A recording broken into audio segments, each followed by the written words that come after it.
بسم اللہ الرحمن الرحیم۔ السلام علیکم۔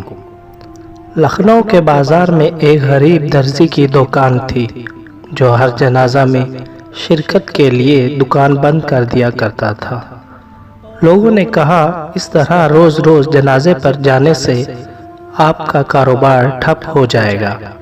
وہ کہنے لگا، عالمہ سے سنا ہے جب کوئی آدمی کسی مسلمان کے جنازے پر جاتا ہے تو کل کو اس کے جنازے پر بھی لوگوں کا ہجوم ہوگا۔ میں غریب ہوں اور نہ ہی زیادہ لوگ مجھے جانتے ہیں، تو میرے جنازے پر کون آئے گا؟ اس لیے ایک تو مسلمان کا حق سمجھ کر پڑھتا ہوں، اور دوسرا یہ کہ شاید کل کو مجھے کوئی کھاندہ دینے والا مل جائے گا۔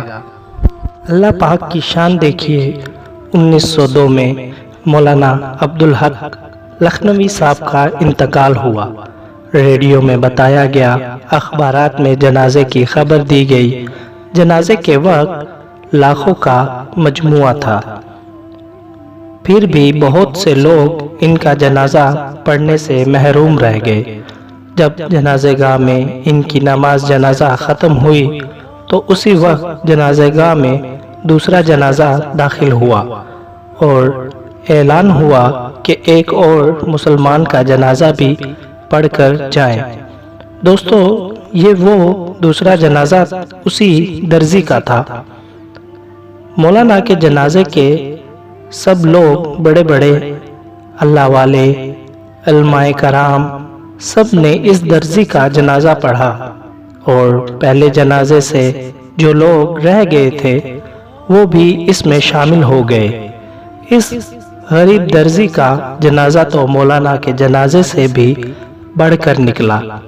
اللہ پاک نے اس درزی کی بات پوری کر کے اس کی لاج رکھی۔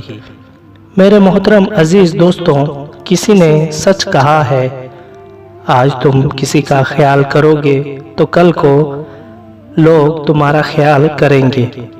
اللہ پوری امت مسلمہ کو گناہوں کی بخشش کو ہدایت فرمائے اور ہم سب کو نزول فرمائے، آمین رب العالمین۔